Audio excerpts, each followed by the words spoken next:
Livro do profeta Josué, profeta não, patriarca Josué.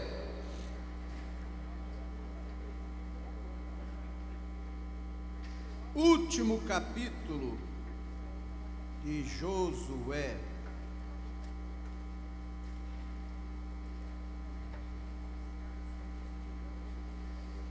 Capítulo de número 24.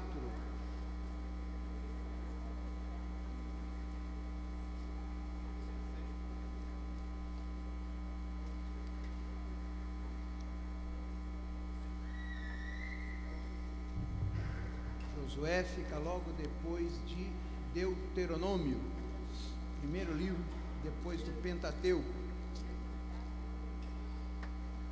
O Pentateuco são considerados os 5 primeiros livros da Bíblia, que foram escritos por Moisés. Josué capítulo 24, do versículo 15.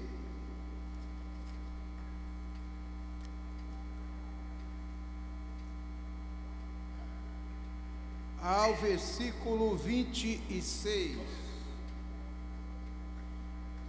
diz assim: porém, se vos parece mal aos vossos olhos servir ao Senhor, escolhei hoje a quem sirvais, se os deuses a quem serviram vossos pais, que estavam da além do rio, ou os deuses dos amorreus, em cuja terra habitais.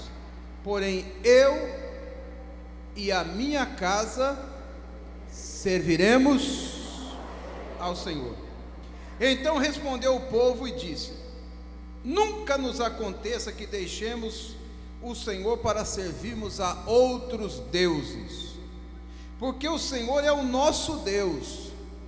Ele é o que nos fez subir, a nós e a nossos pais, da terra do Egito, da casa de servidão, e o que tem feito estes grandes sinais aos nossos olhos, e nos guardou por todo o caminho que andamos, e entre todos os povos pelos meios dos quais passamos. E o Senhor expeliu diante de nós todas as gentes, até o amorreu, morador da terra. Também nós serviremos ao Senhor, porquanto é nosso Deus. Versículo 19: então Josué disse ao povo: não podereis servir ao Senhor, porquanto é Deus santo. Diga: Deus santo. É Deus zeloso. Diga: Deus zeloso, que não perdoará a vossa transgressão nem os vossos pecados. Se deixardes o Senhor e servirdes a deuses estranhos, então se tornará e vos fará. Ué, como é que pode? Deus faz mal também? E vos consumirá, depois de vos fazer bem. Então disse o povo a Josué: não, antes ao Senhor serviremos. E Josué disse ao povo: sois testemunhas contra vós mesmos, de que vós escolhestes ao Senhor para o servir. E disseram: somos testemunhas. Deitai, pois, agora fora os deuses estranhos que há no meio de vós, e inclinai o vosso coração ao Senhor, Deus de Israel. E disse o povo a Josué: serviremos ao Senhor nosso Deus e obedeceremos à sua voz. Assim fez Josué concerto, aliança, naquele dia com o povo, e lhe pôs por estatuto e direito em Siquém. E Josué escreveu essas palavras no livro da lei de Deus, e tomou uma pedra e a erigiu ali debaixo do carvalho que estava junto ao santuário do Senhor. E todos digam amém. Podeis sentar, meus irmãos. Eu não tenho um retorno aqui, não há um retorno sequer aqui.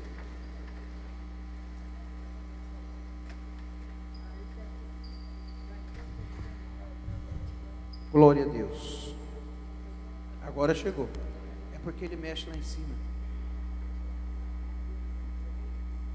E se eu não tenho retorno aqui, o que acontece? Por que o retorno, ensinar umas coisas aqui, especialmente para os dirigentes de congregação, por que precisa ter retorno? É para a gente poder ouvir o que a gente fala. Porque quando a gente não ouve o que a gente fala, a gente grita. É para isso que existe retorno. Vamos dizer, retorno. Quando a gente não ouve o que a gente fala mais alto. E à medida que a gente vai falando, a gente vai ouvindo cada vez menos, e aí então a gente grita. É por isso que é importante retorno. Retorno tem só essa função. Então, porque a caixa da igreja, a caixa de som da igreja, está voltada para os irmãos. A gente só pega o que está sobrando de som aí dos irmãos. É por isso que tem que ter caixa de retorno aqui. Agora, se a pessoa mexe no retorno aqui, acabou. Aí eu não ouço o que eu estou falando. Se eu não ouço o que eu estou falando, eu tenho que ouvir o que está saindo para os irmãos e a caixa está voltada para lá. Aí eu vou ficar gritando aqui. No final, a gente fica com a garganta doendo, cansado, as cordas vocais não suportam. É por isso que eu já botei essa aqui, ó, aqui para me controlar o meu som. Mas não adianta eu falar com eles. Eles mexem lá em cima. Eles mexem lá em cima. Aí se mexe lá em cima, eu perco meu controle aqui. Aí é essa luta aí. Vamos voltar para a palavra de Deus. Olha aqui, meus irmãos. Essa passagem é muito conhecida de todos nós. É um concerto que Josué faz com o povo. Logo que o povo é introduzido na terra da promessa. Depois que Josué guerreia, expulsa os moradores da terra prometida, porque quando Deus introduziu o povo na terra prometida, tinha um outro povo morando lá dentro.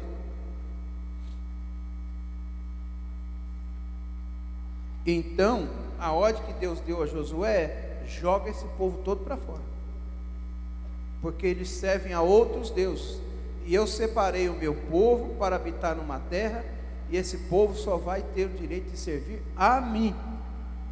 O problema é que no meio da peleja e da guerra, começou a haver alguma mistura, e Josué percebeu isso claramente. Alguns daqueles que foram introduzidos na terra prometida sob a liderança de Josué, que sucedeu a Moisés, quando uma cidade, uma aldeia, um povoado era invadido e era expulso aquele povo, eles deixavam ali muitos bens: ouro, prata, cobre, coisa de valor. Mas Deus tinha dado ordem para que ninguém ficasse com nada do povo. Mas teve alguém lá pelo meio, e isso chegou ao ouvido de Josué, que alguns começaram a pegar alguns desses pertences e botar dentro da sua casa. E tinham aqueles até que diziam serem crentes, mas começaram a guardar imagens feitas por mão de homem, de deuses que eram deuses da além do Jordão, que não era o Deus verdadeiro. Então Josué resolve reunir o povo para fazer um concerto. Essa notícia chegou e Josué resolve fazer um concerto com o povo. Até hoje em dia tem muito crente que ele está liberto, mas não está totalmente liberto não. Nós fizemos uma campanha aqui com o pastor Ezequiel Pires. Quem esteve nessa campanha aqui? Levante a mão bem alto. Faz assim, para me ver. Então, muita gente está aqui e sabe o que eu estou falando. Ele veio aqui. Teve uma hora que ele fez uma pergunta aqui que eu fiquei morrendo de vergonha. Depois eu fiquei envergonhado, mas não fiquei tão envergonhado que eu depois descobri que tudo quanto é igreja que ele vai tem isso. Ele perguntou: quem é que carrega uma nota de $1 na sua carteira? Que é uma mandinga que tem aí fora, que se o sujeito guardar $1 na carteira, ou $1 qualquer, ele alcança prosperidade. Quem é que se lembra disso aqui? Irmão, e para minha vergonha teve muito, é capaz que alguém até que está aqui, muitos irmãos vieram trazer a notinha. Ele disse: você vai arrancar essa maldição, essa mandinga da sua vida ou não vai? Você vai confiar em Deus ou vai confiar nesse dolinho aí? É capaz de ter algum crente aqui que está com um dentinho de coelho aqui guardado dentro da carteira.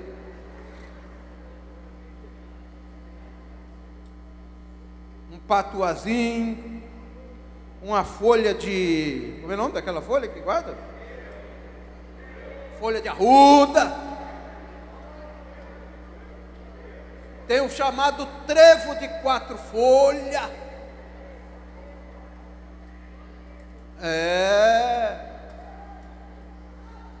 E aquele que guarda atrás na porta assim, a ferradura.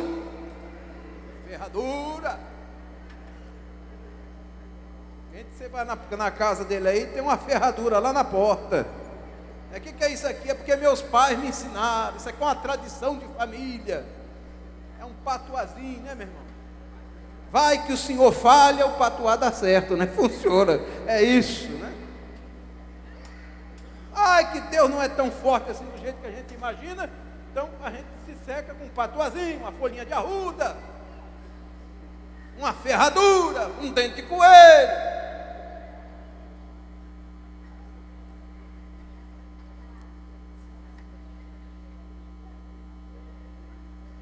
Um Deus estranho. Uma irmã que gritou: na minha casa não tem nada. É o mínimo que eu espero da senhora mesmo, né? Fazer nenhuma coisa diferente para mim. Eu espero que não tenha mesmo. Porque se tiver, você tá com um Deus estranho lá. Tudo aquilo, preste atenção, tudo aquilo que te impede de ter uma comunhão perfeita com Deus, tudo aquilo que serve de ponto de contato com alguma coisa que não seja Deus, é idolatria. Idolatria.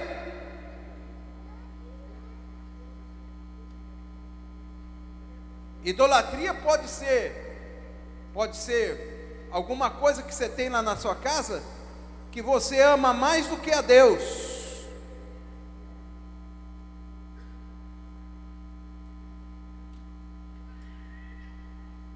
O povo chegou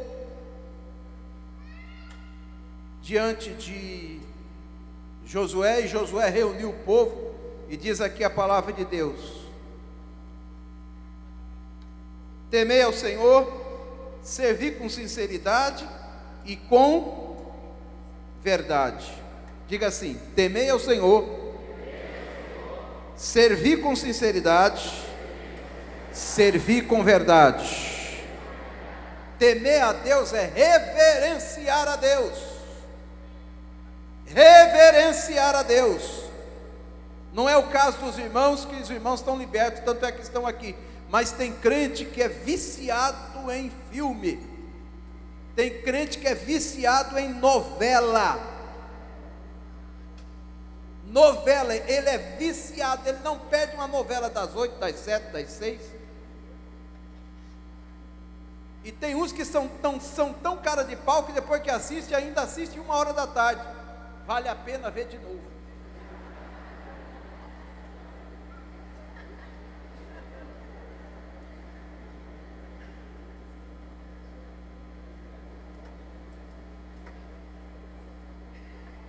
Quanto tempo fica uma novela no ar, um capítulo de uma novela? Quantos minutos mais ou menos? 30, 45? 45 minutos? Novela das 8, por exemplo. Ela começa depois do jornal. Os pastores sabem? Ô irmão, eu não sou hipócrita, não. Eu seria muito abestado e muito hipócrita, dizer, irmão, que eu não sei qual é o horário da novela das 8. Eu vou ficar com hipocrisia aqui. Eu não assisto esse lixo. Nunca assisti. Nunca. Toda a minha vida eu nunca assisti essa porcaria. Mas eu sei o horário. Eu não sou burro. Eu leio, eu vejo, eu assisto. Televisão, eu vejo lá o comercial. Começa depois do Jornal Nacional. O Jornal Nacional, vamos dizer, a novela da Globo, por exemplo. Termina, o Jornal Nacional termina 9h15, começa às 8h30, 8h15, vai até 9 horas. Horário de novela é quanto tempo? 45 minutos? 1 hora? Quanto tempo, irmão? Pode falar. Não vou chamar a tua atenção, não. 1 hora? 1 hora. 60 minutos. 60 minutos. 1 hora de novela. Depende da novela. Tem novela que é menor o tempo, não é isso? Mas é 1 hora de novela. Todo dia. Né? De segunda a sexta-feira. Sábado também? Sábado também. De segunda a sábado. De 7 dias, 6 dias. Nessa hora que você perde então presta atenção, você perde por semana 7 horas do seu dia. 7 horas. Você perde 7, numa semana você perde 7 horas. Numa semana você perde 7 horas. 7 vezes 4, 28 horas. Só na novela. Uma novela, estou falando uma. Porque idiota bom mesmo é aquele que não perde nenhuma. Ele vai das 6, vai das 7, vai das 9, e se tiver às 10, ele vai também. Aliás, foi feita uma pesquisa que chegou-se a isso. O vidiota bom, ele assiste uma média de 6 a 8 horas de televisão por dia.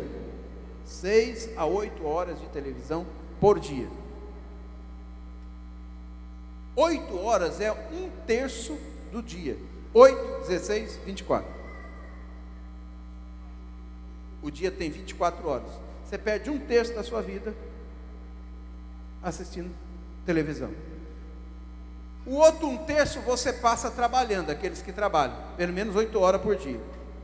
E o outro 1/3 da sua vida, você perde dormindo.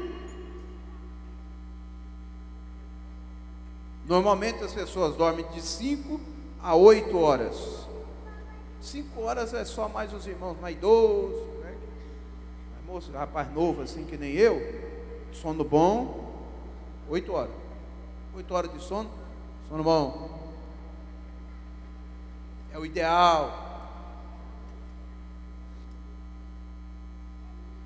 Eu não consigo dormir 8 horas por causa dos meus afazeres, mas pelo menos 7 horas, 6 horas, menos de 6 horas eu não durmo não, senão eu vou morrer rápido. Essa gente tem dificuldade de dormir. Então você passa, olha só, o que se resume a vida de uma pessoa? 8 horas ele passa dormindo. 8 horas ele passa trabalhando, se for empregado. Sobra só 8. Nessas 8 você tem que escolher o que você vai fazer da sua vida. É a única coisa que você pode escolher. Essas 8 horas, só sobra 8. Agora, se você fica 8 horas agarrado na frente da televisão, eu quero saber que hora que você vai ler a Bíblia. Que hora que você vai orar. Que hora que você vai conversar com seus filhos. Que hora que você vai conversar com a sua esposa. Que hora você vai separar para ter um momento de comunhão com Deus. Que hora que você vai ouvir um bom hino evangélico. Idolatria. tem algumas casas que a televisão é uma idolatria, está tomando o lugar que é de Deus.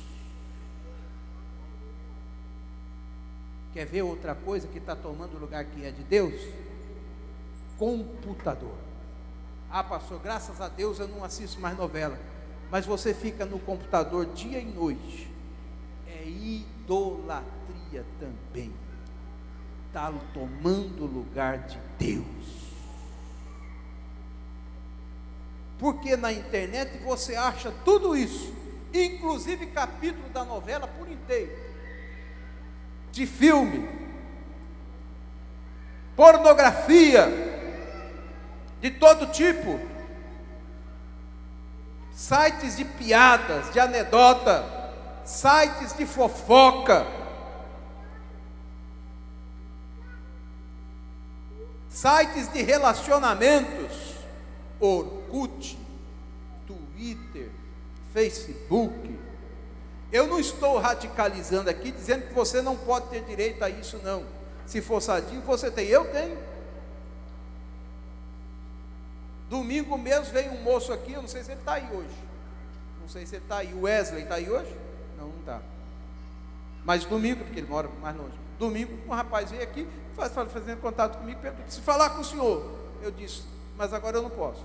Ah, daqui a pouco ele tuitou de novo. Se falar com o senhor, aí tal, me dá o número de um e-mail. Aí eu passei um e-mail para ele. Aí daqui a pouco ele veio e disse, pastor, o senhor já leu meu e-mail? Eu disse, ainda não tive tempo. Daqui a pouco, um outro dia, ele disse, o senhor já leu meu e-mail? Irmão, ele falou umas 5, 6 ou 8 vezes. Aí na última vez eu escrevi assim, CCCCCAAALLLM, calma. Eu vou ler quando eu tiver tempo. Aí eu fui, quando chegou aqui domingo de manhã, que eu lembrei do e-mail dele, eu falei, eu tenho que abrir meu e-mail para ler. Aí li o e-mail dele. Aí ele estava contando a história dele. E no e-mail ele dizia assim, será que eu posso ir aí na igreja, o senhor me recebe, para eu me reconciliar com Deus? Eu preciso de uma reconciliação. Uma história muito forte a dele, não vou falar aqui. Ele disse, vem.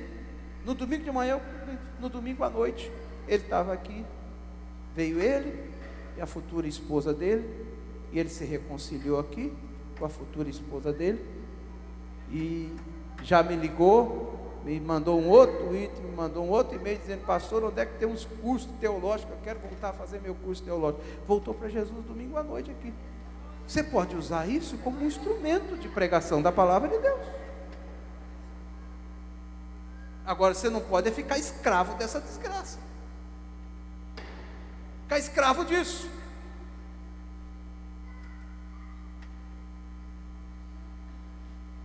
Deuses estranhos são táticas que o diabo às vezes coloca na nossa vida ou no nosso caminho para nos desviar de Deus.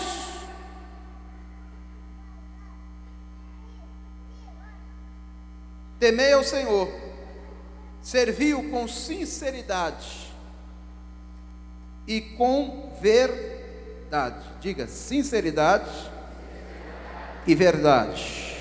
O que é ser sincero? Ser sincero é ser sincera.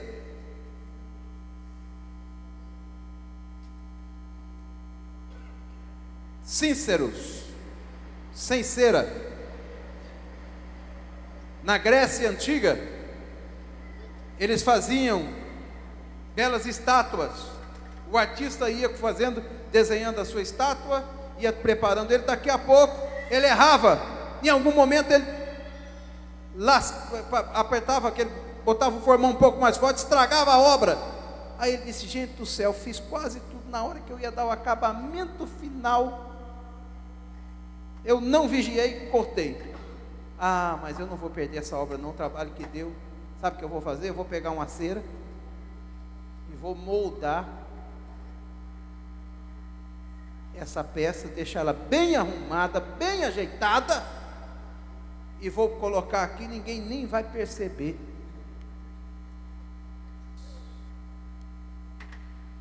Só que o artista, ou melhor, a pessoa que conhece de obra de arte, ela sabe, ela bate o olho e vê que uma peça que tem cera e outra que não tem cera.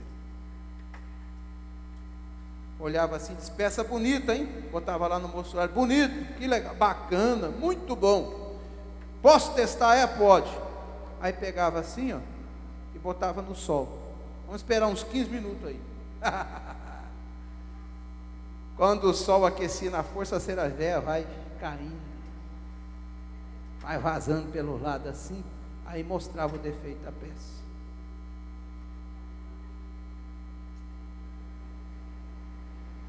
Aí ele disse, essa aqui eu não quero não. Eu quero uma peça sem cera. Eu quero uma peça inteira. É desta palavra, sinceros, é que vem a palavra sinceridade. Crente é o que é. Crente não tem fachada de crente não, ele tem que ser crente de verdade. Glória seja dada ao nome do Senhor. Tem muita gente, irmão, que está aí com verniz de religião.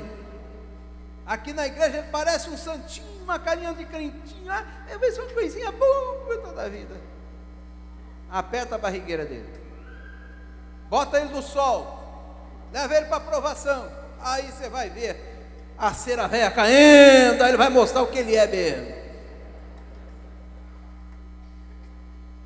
Quem está entendendo o que eu estou dizendo? Diga para alguém que está do seu lado aí, irmão, para Deus tem que ser sem cera.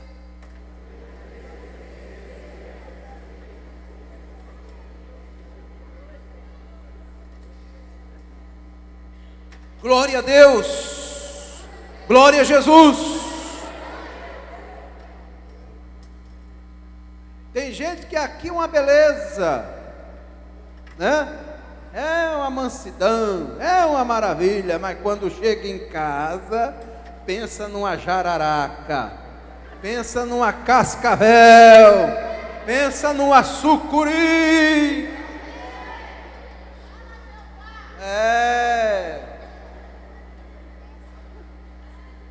Cascavel velho.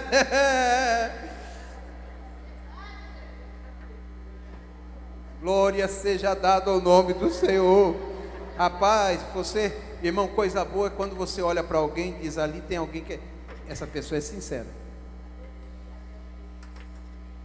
Ela não fica mostrando uma coisa que ela não é, não. Ela é isso aí mesmo. Louvado seja o nome do Senhor. Glória a Deus, glória a Jesus. Tem gente, irmão, que o evangelho só serviu para fazer um remendo na vida dele, só deu uma remendada. Ele não nasceu de novo, só foi feito um remendo, botou um plastique nele.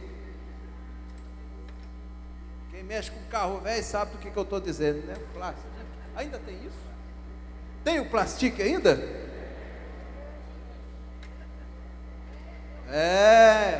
O plastique, depois que você passa aquela massa assim em cima, você lixa ela direitinho, pinta o carro, porque quem não conhece olha assim e diz, gente, isso aí, o carro tá zero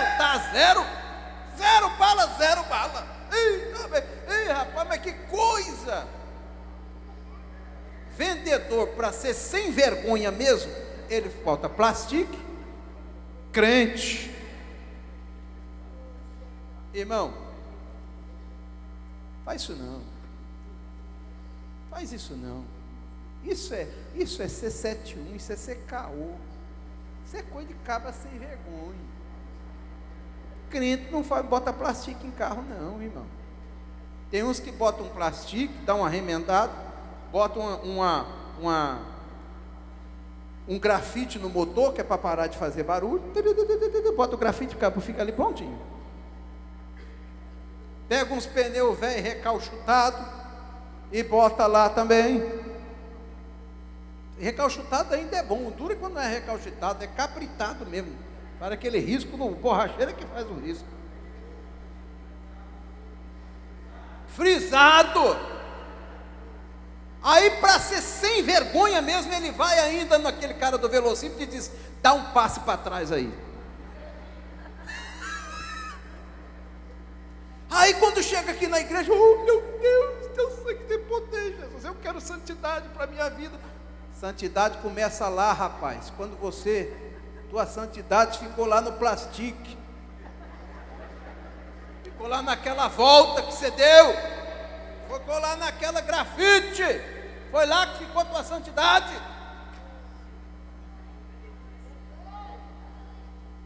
Louvado e exaltado seja o nome do Senhor.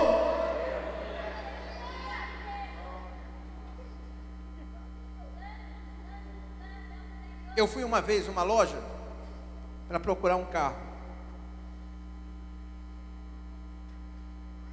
E eu estou ali vendo, e eu vi uma pessoa quando chegou.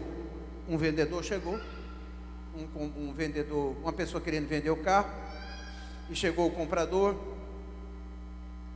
e ele disse: olha, eu estou querendo vender meu carro. Ele disse: quanto é que o senhor quer? Eu quero tanto, e deu o valor lá, eu não me lembro o valor. Ele disse: você quer isso? É isso que você quer no seu carro? É. Mas por que você quer esse valor no seu carro? Ele disse: não, porque eu acho que vale isso. Aí ele disse: como é que seu carro? Seu carro está bom? Falando para o dono da coisa, eu estou ouvindo. O camarada disse: não está bom não. Não está bom não. Meu carro está com motor ruim. O câmbio dele também não está lá essas coisas. Esse pneu que o senhor está vendo aqui, ó, isso aqui é recalchutado, não é original.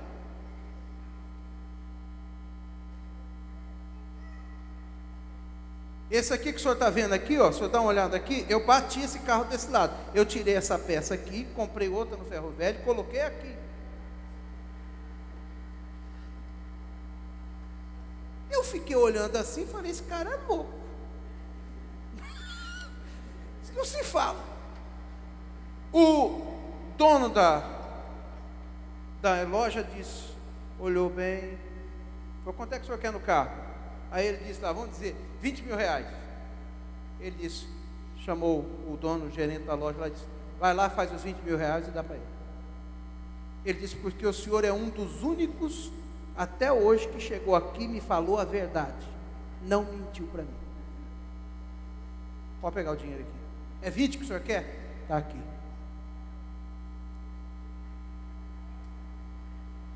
Que lição, né? Às vezes os filhos das trevas são mais prudentes que os filhos da luz.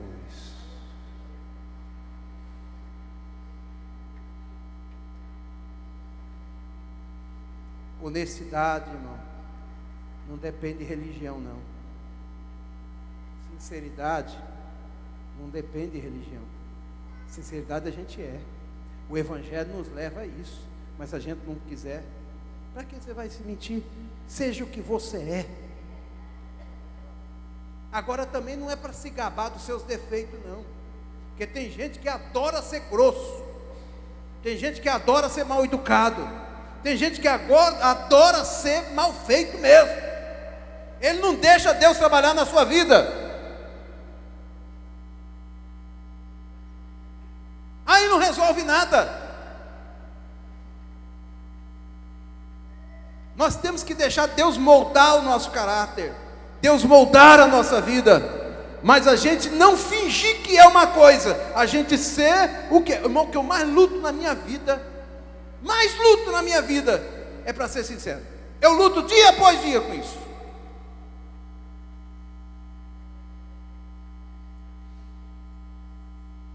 Às vezes eu sofro por causa disso também, mas é o que eu mais luto na minha vida. Não estou dizendo que eu sou sincero, eu digo que eu luto para ser isso. Ser sem máscara,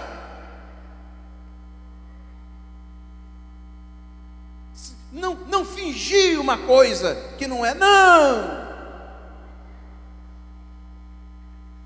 Eu acho que o maior elogio que uma pessoa pode receber nessa vida é esse: olhar e dizer, ali está um homem sincero, ali está uma mulher sincera. Ela tem defeitos, mas só que o que ela é aqui, ela é em qualquer lugar. Louvado e exaltado seja o nome do Senhor. Sincera.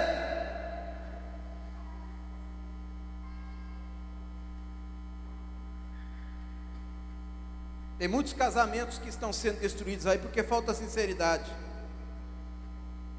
falta humildade.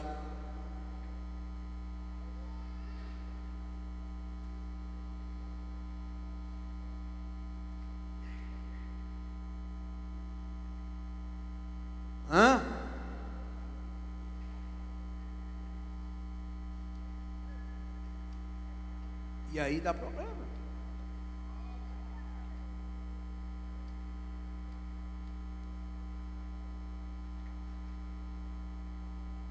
Dia desse, mais ou menos um ano atrás, um ano e pouco atrás, veio uma pessoa me procurar aqui, pediu: pastor, eu preciso ter uma palavra com o senhor como pastor. Me procurou, veio, falou comigo: pastor, olha, eu estou vivendo uma situação assim na minha vida familiar, minha vida conjugal e tal. E eu já tomei uma decisão, vou me separar, já me separei. Já, na verdade, ele já tinha se separado, tudo. Era um obreiro. Eu chamei ele: irmão, isso não é o caminho, luto pelo seu matrimônio, que Deus uniu, não separa o homem e tal. E ele disse: pastor, estou lutando, tem mais de 20 anos que eu estou lutando, tenho um casamento abençoado, mas agora não dá mais, eu não estou aguentando mais, já casei meus filhos tudo, agora eu não aguento mais, eu preciso tomar uma decisão. Eu disse: irmão, olha lá o que você vai fazer, isso tem problema, tem prejuízos, não vai ter problema na sua vida, difícil. Primeiro que depois que a pessoa casa, nunca mais volta a ser solteira.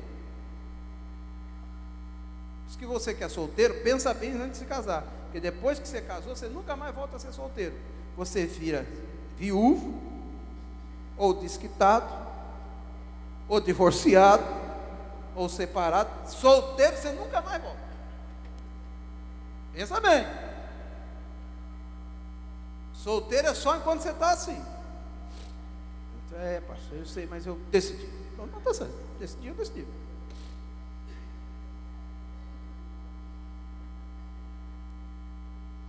Separou. Mas aí, ele ouvindo a palavra de Deus, Deus falando com ele, e ele começou a sentir saudade também da sua casa, sentir saudade da esposa, e a esposa sentindo saudade, eu vou voltar. A esposa veio falar comigo: pastor, e tal, e como é que eu faço essa coisa? Eu disse: pois é, minha irmã, eu não sei o que eu faço. O que eu posso fazer para a irmã é orar, aconselhar. Eu acho que a irmã teria que mudar alguma coisa para melhorar. Ele reclama muito que a senhora é muito grossa, muito dura e tudo. Mas ele também não é o que falou, foi: mas eu também sei que ele não é flor que se cheira, né? Mas vê se dá um jeito aí. E ninguém é perfeito. Casamento não é para pessoa perfeita. Casamento é os dois querendo viver uma vida em comum. A Bíblia diz: não é bom que o homem esteja. Casamento é por causa disso, para a pessoa não viver uma vida de solidão aqui na vida, na terra. Você tem um amigo. Quem é o melhor amigo seu? Qual é o melhor amigo que eu tenho nessa vida? Depois de Jesus, é claro, é a minha esposa. Não é meu pai? Não é meu pai, é a minha esposa. Meu pai era até o dia que eu estava lá debaixo do cuidado dele. Agora não, agora é a minha mulher. Aí meu pai, tenho ele em alto e grande estima. Honro teu pai e tua mãe, honrando. Mas o meu melhor amigo em primeiro lugar agora é a minha mulher. Deixou de ser dois e passou a ser uma só carne. Eu não posso combinar nada da minha casa com o meu pai e com a minha mãe. Eu tenho que combinar com a minha mulher. Está entendendo, irmão? Mas e o pai? Não, o pai não tem que se meter. Pai e mãe não é para se meter em casamento de ninguém, não. E quem faz esse tipo de coisa e usa esse tipo de artifício, vai ver o seu casamento ir para o buraco. Quem resolve as coisas lá em casa é eu e a minha mulher. Lá na sua casa não pode ser diferente. Não pode ser parente, não pode ser irmão, não pode ser pai, não pode ser mãe, não pode ser sogro, não pode ser sogra, não pode ser nada. Deixou de ser dois e passou a ser um. É viver uma vida em comum. E o pai e a mãe?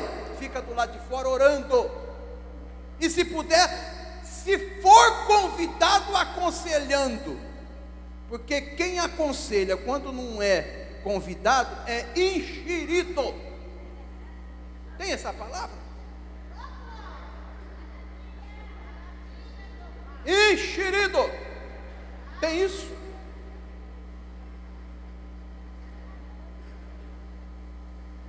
Ah, mas eu não consigo viver sem meu pai, sem minha mãe. Então, minha filha, você não nasceu para casar, não. Ô irmãos, deixa eu falar uma coisa para você. Ó, estou falando na sinceridade. Olha, depois de 48 anos vivendo debaixo dessa terra aqui, depois de 34 anos de ministério, eu estou convencido que tem pessoa que não nasceu para casar. Estou convencido disso. Gente que não suporta nem você, não tolera nem você mesmo, você não tem paciência nem com você, vai ter paciência com outro? Não nasceu para casar, irmão. Tem gente que briga consigo mesmo. Tem gente que quando não tem o que brigar, briga com a sombra. Ah, louco! Sangue de Jesus tem poder. Ah, ser ruim no inferno.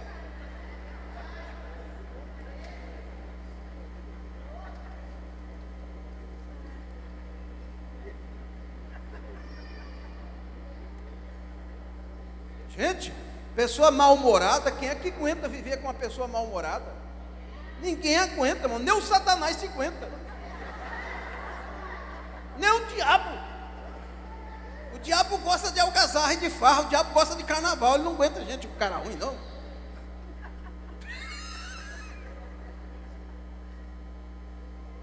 E tem uns que diz assim ainda, é o Satanás que está fazendo isso. O Satanás grita do lado do inferno e diz: comigo não bota na minha conta não, essa não é minha, é você, eu não tenho nada com isso. Maravilha o que, irmã? Sangue de Jesus tem poder. Vigia aí, irmã, está falando besteira. Eu estou falando do capiroto aqui, só está dando glória a Deus, maravilha, Jesus, que é isso, irmã? Vigia.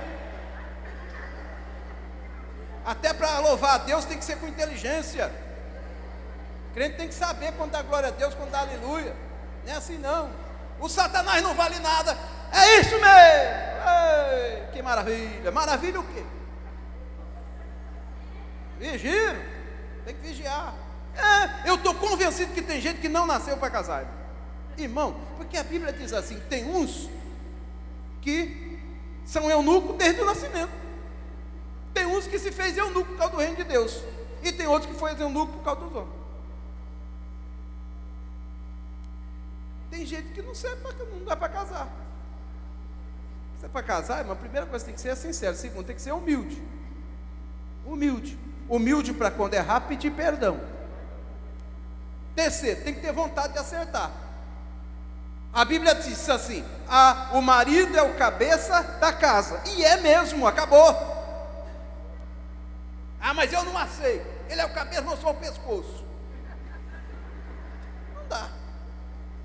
Mas não significa que porque o marido é o cabeça da casa que não tem que consultar a mulher em nada, não.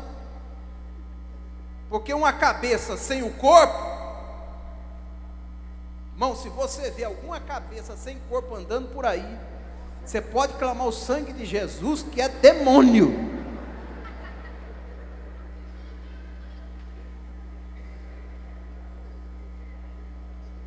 Louvado e exaltado seja o nome do Senhor. Então, aí ele falou, minha irmã, só tem que melhorar. Aí ela ficou boa. Melhorou a autoestima. Ele também melhorou. Eu estou vendo os dois. Tal. Aí um dia ele chamou ela para conversar. Falou: minha filha, eu estou pensando numa casar de novo. É? Casar de novo? É. Aí ela disse: eu também estou. Ela estava doida para isso. Casar de juntar de novo. Estava correndo. Aí ele disse: mas você está disposta a mudar alguma coisa? Ela disse: depende. Porque comigo tem que ser assim, assim, assim, assim, assim, assim e assim.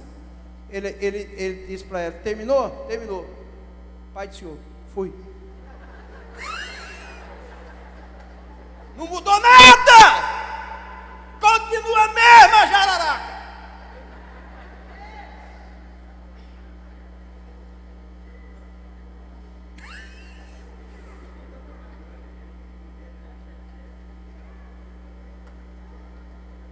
Aí ele voltou para mim e falou: pastor, não dá não. Dá o quê, irmão? Ih, pastor, tentei, mas não resolveu não. Eu disse: meu filho, vai subindo mais uns montes, vai orando, vai jejuando, consagrando. Uma hora dessa Jesus converte ela. Não dá. Toda hora eu converso com a minha esposa, sempre que eu posso. Minha filha, onde é que eu estou errando? O que é que eu posso melhorar? E ela conversa comigo. Aí eu digo para ela, ela também pergunta para mim: o que é que eu posso melhorar? Não é também fazer como aquele casal que no dia da lua de mel, depois foi para a lua de mel é uma beleza, né? Casou, vai lua de mel, tudo acabou a lua de mel, volta para casa. Aí no que voltou para casa, no primeiro dia depois que voltou para casa,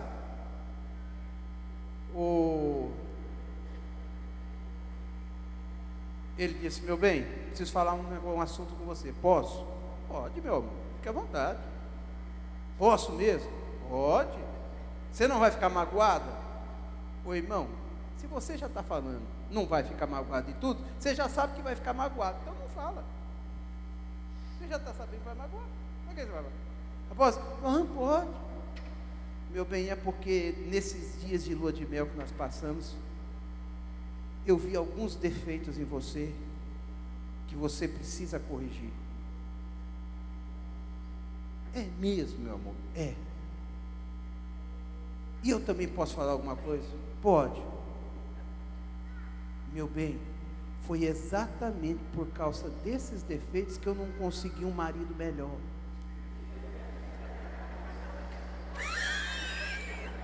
Eu tive que casar com você mesmo.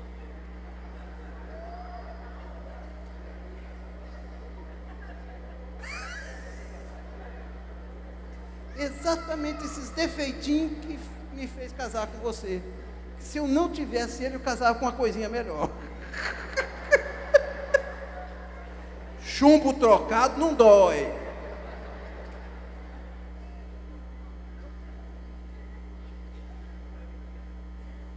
Hã?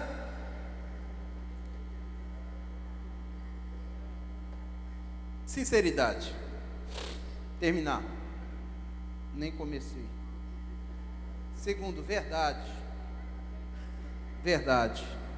Olha, irmão, custe o preço que custar. Fale sempre a verdade. Quem mente tem que ter uma memória extraordinária. O mentiroso, ele tem que ter uma memória tremenda. Lá fora, a memória de elefante. Sabe por quê? O mentiroso, ele tem que contar a história que ele tem que lembrar da história que ele contou há 1 ano atrás. Eu conto uma mentira para você, daqui 1 ano atrás, você vai me perguntar, eu tenho que contar a mesma coisa. Aí eu tenho que lembrar de todos os detalhes. Mentiroso bom é aquele que floreia o negócio.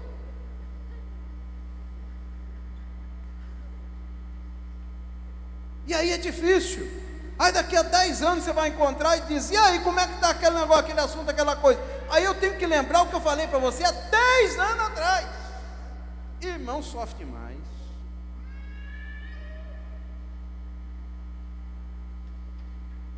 Mas quem fala a verdade não precisa ter uma memória gigante. Porque quem falar agora, daqui a 10 anos vai ser a mesma coisa. Se mudar alguma coisa, eu vou dizer: mudou alguma coisa. Você vai dizer: não, realmente mudou. Falar a verdade, viver a verdade. O que é viver a verdade ou falar a verdade? Verdade é aquilo que é de acordo com a realidade. Diga comigo isso.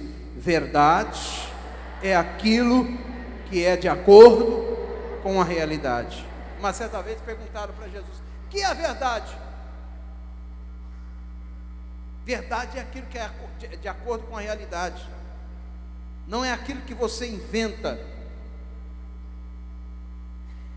Não é aquilo que você cria, não é aquilo que você pensa, é aquilo que é. Isso é que é verdade. É doído, mas é isto. Vai dar problema, mas é isto.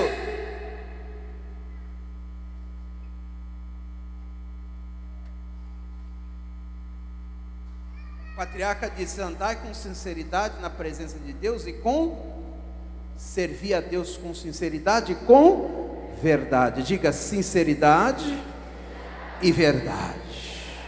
Falar a verdade. Fala a verdade.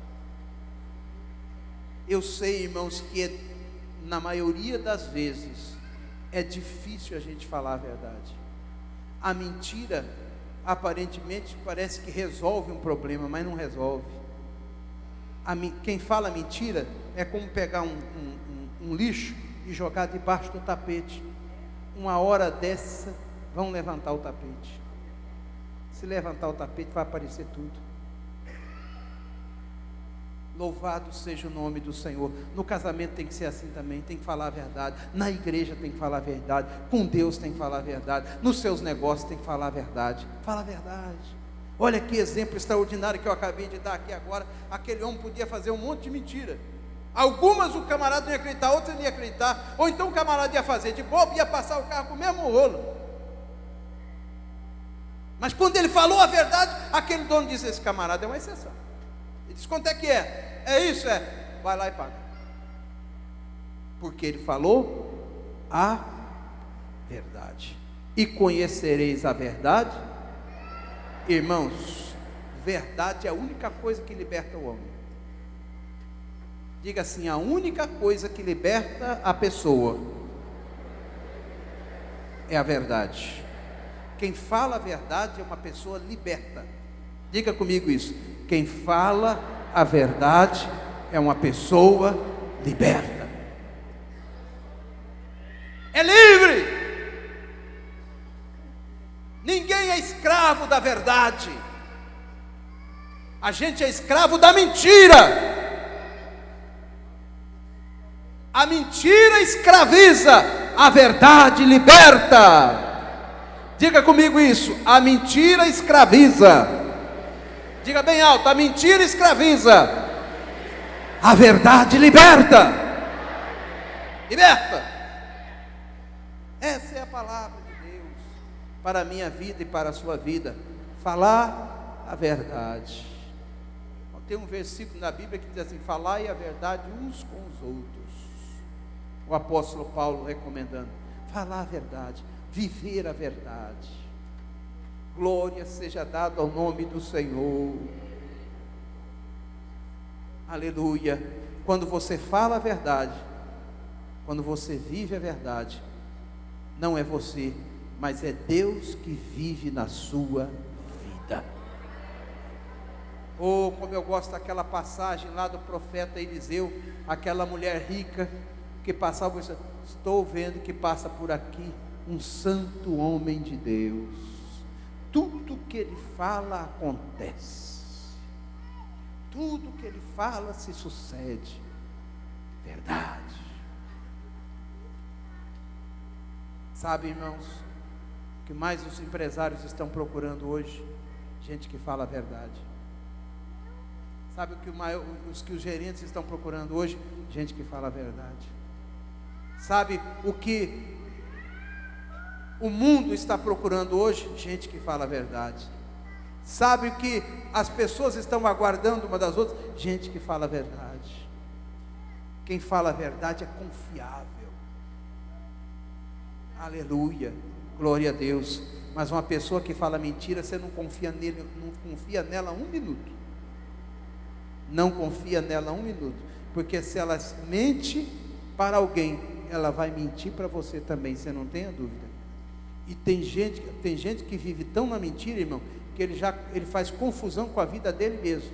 É o que a Bíblia diz: enganando e sendo enganado, enganando e sendo enganado, enganando e sendo enganado. Tem gente que é assim, ele vive enganando e vive sendo enganado, porque quando você mente, você dá legitimidade para alguém mentir para você também.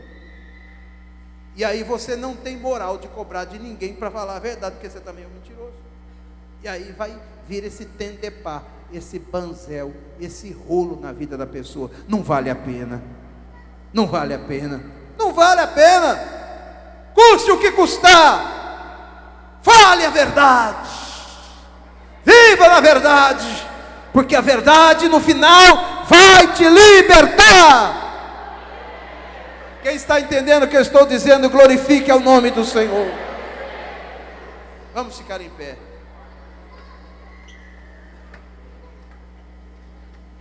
Diga assim: temei ao Senhor, servi ao Senhor com sinceridade e com verdade.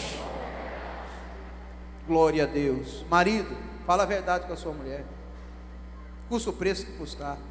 Mulher, fala a verdade com o seu marido. Ser fiel, inclusive, é isso, é falar a verdade um com o outro, né? Que Deus nos abençoe, nos guarde, nos dirige, nos oriente. Que essa palavra que foi semeada no nosso coração possa gerar frutos. Às vezes dói muito e vai te custar um preço alto falar a verdade. Só tem um detalhe: não se esqueça que a verdade é que liberta. A verdade é que vai te levar à felicidade. Eu não conheço ninguém que pratica mentira que seja feliz. O mentiroso é um infeliz por natureza. Ele nunca vai ser feliz. Ele vai viver sempre debaixo desse rolo, enganando e sendo enganado. Essa história que tem no Brasil, irmão, e que aqui brasileiro gosta de levar vantagem em tudo, isso é a pior desgraça que existe. Os crentes não podem ser assim, não. Os crentes não levam a vantagem em tudo. Os crentes falam a verdade. Você foi salvo para falar a verdade.